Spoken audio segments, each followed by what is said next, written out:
There comes a moment in the spiritual journey that no one warns you about. A phase so strange, so disorienting, that many people think they have taken a wrong turn, that they have somehow failed, that all their spiritual work has led them to the wrong place. This is the phase when everything feels empty. Not sad, not depressing, just empty. Hollow. Meaningless. And here is what makes it so confusing. This emptiness arrives not at the beginning of your journey, but somewhere in the middle, often right after you thought you were finally making progress. You look around at your life and nothing has changed externally. You still have the same job, the same home, the same relationships. But internally, everything has changed. The things that used to excite you no longer do. The goals that used to motivate you feel pointless. The beliefs that used to sustain you sound hollow. Even your spiritual practices, the meditation, the reading, the rituals that once brought you peace and insight, they feel mechanical, empty, like going through motions that have lost their meaning.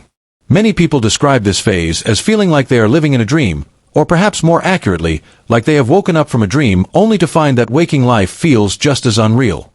Colors seem duller.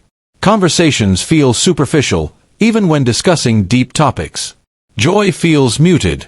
Even sadness feels distant.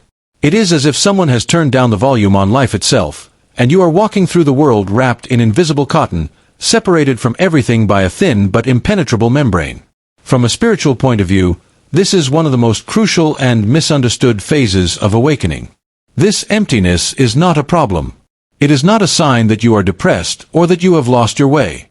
This emptiness is actually a profound spiritual experience, a necessary passage that every awakening soul must navigate. But because our culture does not understand this phase, because even many spiritual teachers do not talk about it openly, people who experience it often feel isolated, confused, convinced that something has gone terribly wrong. However, it is essential to understand that this does not substitute professional support when necessary. If this emptiness is accompanied by thoughts of harm, inability to care for yourself, or severe hopelessness that persists for extended periods, please reach out to a mental health professional.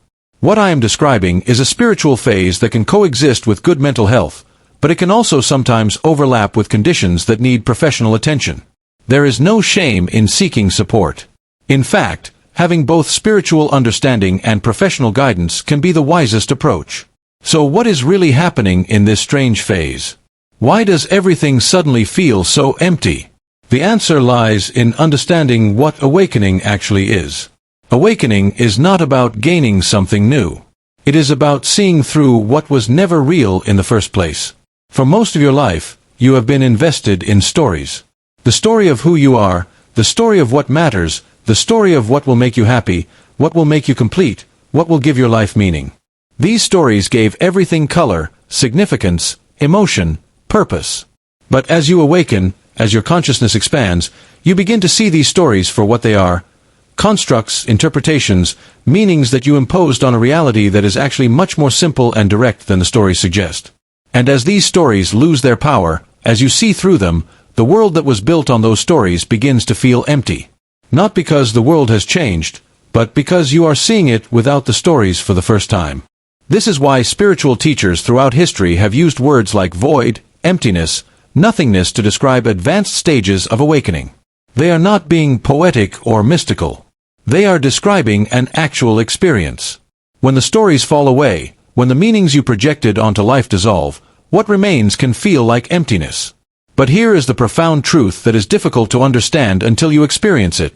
This emptiness is not the end of the journey. It is the doorway to something deeper. Many people describe feeling during this phase like they are standing in a vast, empty space with nothing to hold on to.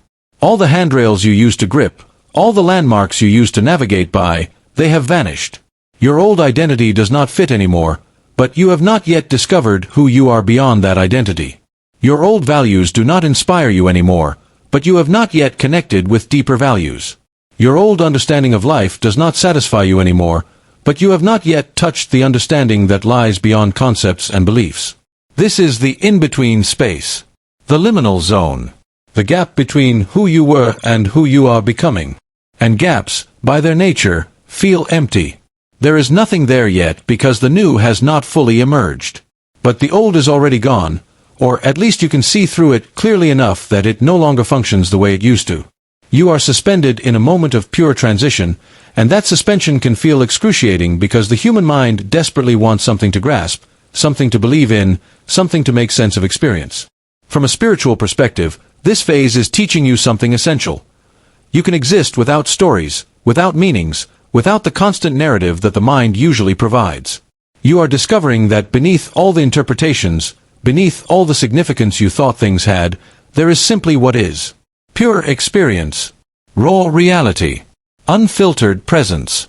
And at first, this can feel empty because you are so accustomed to the stories that you mistake them for reality itself. But here is where it gets interesting. If you can stay in this emptiness, if you can resist the temptation to immediately create new stories, new meanings, new spiritual concepts to fill the void, something remarkable begins to happen. The emptiness starts to reveal itself as something other than emptiness. It begins to feel more like spaciousness, like openness, like possibility. The absence of stories starts to feel less like loss and more like freedom. Many people describe a moment when the emptiness suddenly shifts. They are sitting in meditation, or walking in nature, or just doing ordinary tasks, and they realize, this emptiness is not empty at all. It is full. Full of presence, full of awareness, full of a peace that does not depend on anything being a certain way. The stories were not adding something to reality. They were actually obscuring something that was always there, the simple, profound, miraculous fact of existence itself. This realization does not usually come as a dramatic breakthrough. It comes quietly, gradually, like dawn slowly illuminating a landscape that was there all along but invisible in the dark.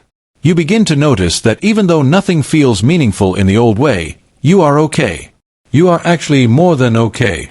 There is a stability, a groundedness, a sense of being held by something larger than your personal story. Life continues. Breath continues. Presence continues. And somehow, that is enough. But getting to this realization requires patience, trust, and a willingness to stay with the discomfort of emptiness without trying to escape it or fix it. This is perhaps the greatest challenge of this phase. Every fiber of your being wants to return to the familiar, to reconstruct the stories, to make things mean something again in the way they used to. Your mind will offer you new spiritual identities.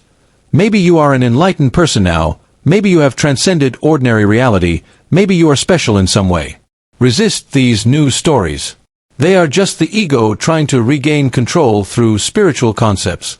The emptiness is asking you to let everything be exactly as it is without needing to make it into something. Without needing to understand it, explain it, or derive meaning from it. This is extraordinarily difficult because it goes against every habit your mind has developed. But this is the work of this phase. To simply be with what is, even when what is feels like nothing. From a spiritual point of view, this phase is stripping away your attachments, not just to obvious things like possessions or relationships, but to the subtle attachments that are harder to see, your attachment to feeling spiritual, to making progress, to understanding your journey, to being someone who is awakening. All of these attachments must dissolve before you can rest in your true nature, which is not a special state or an elevated consciousness, but simply the awareness that has always been here, witnessing everything, untouched by the stories that come and go. Some spiritual traditions call this the desert, the wilderness, the dark night of the soul. It is a place of stripping away, of purification, of transformation. It is not pleasant. It is not what you signed up for when you started your spiritual journey. You probably imagined awakening would bring you peace, joy, love, connection. And it will. But to get to the real peace, the real joy, the real love, you must first pass through this emptiness where all your concepts about peace and joy and love dissolve. This is why this phase is so strange. It does not fit any category your mind has for experience. It is not depression, though it can feel similar. It is not apathy, though it can look like it from the outside. It is not disillusionment, though it involves seeing through illusions. It is its own unique experience, and many people find that this phase takes time and patience. You are walking through unfamiliar territory with as much awareness and acceptance as you can muster. During this phase, simple practices can help. Not practices designed to make the emptiness go away, but practices that help you stay present with it. Spending time in nature can be grounding. The natural world exists without stories, without meanings imposed by human minds. Trees do not need to know why they are trees. Rivers do not need to understand their purpose. Being in nature can remind you that existence does not require meaning to be valid.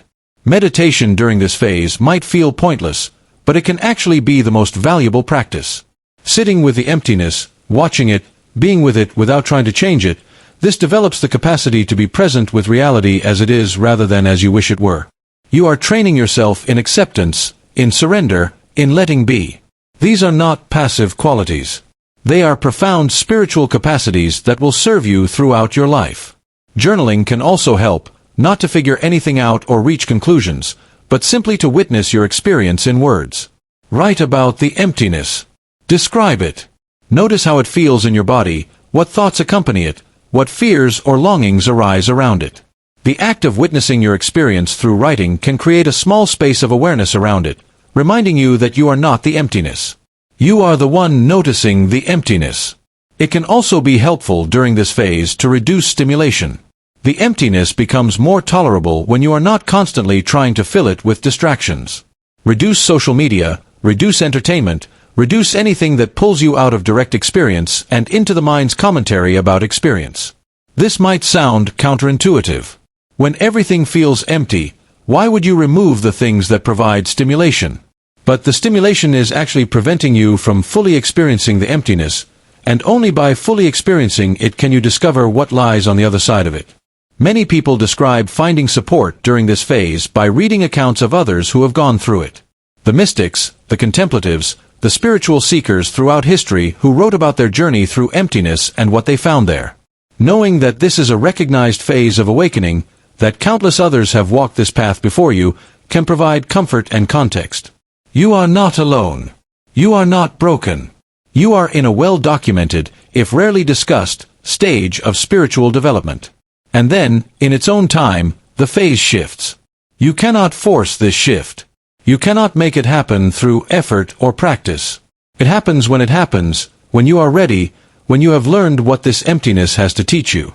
And what you discover is that the emptiness was never really empty. It was simply free of the stories, the projections, the meanings you were imposing on reality. And in that freedom, a deeper reality becomes visible.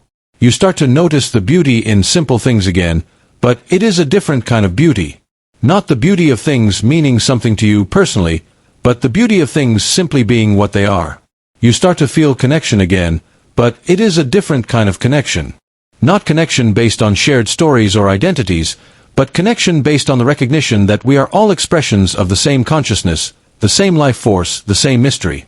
You start to sense purpose again, but it is a different kind of purpose. Not a grand narrative about what you are supposed to accomplish or become, but a simple presence to what each moment requires. Purpose becomes responsive rather than predetermined. You act because action is called for, not because you are following a script about who you should be or what you should do. The emptiness, you eventually realize, was not a void. It was a clearing. It cleared away everything that was not real so that reality itself could be seen, felt, experienced directly. And reality itself, without all the stories layered on top of it, is extraordinary. It is luminous. It is alive. It is intimate and immediate and full of a presence that the mind can barely touch with words. This is the strangest phase of awakening because it asks you to trust something you cannot see, to value something that feels like nothing, to surrender to an emptiness that every instinct tells you to avoid. But those who make it through this phase, who stay present through the emptiness without fleeing or filling it prematurely, they discover a freedom and peace that does not depend on circumstances, that cannot be taken away by changes in external conditions. If you are in this phase right now, know that it is temporary. Know that it is purposeful. Know that you are exactly where you need to be, even though it feels like nowhere. The emptiness is not a punishment or a mistake. It is an invitation. An invitation to discover what remains when everything else falls away. An invitation to find the ground of being that was always there beneath the stories. An invitation to rest in your true nature, which needs nothing added to it to be complete. Stay with it. Trust it. Let it do its work. And one day, you will look back on this phase and recognize it for what it was. Not the end of your awakening, but one of the most important thresholds you crossed on your way to genuine freedom. The strangest phase, yes. But also, perhaps, the most sacred.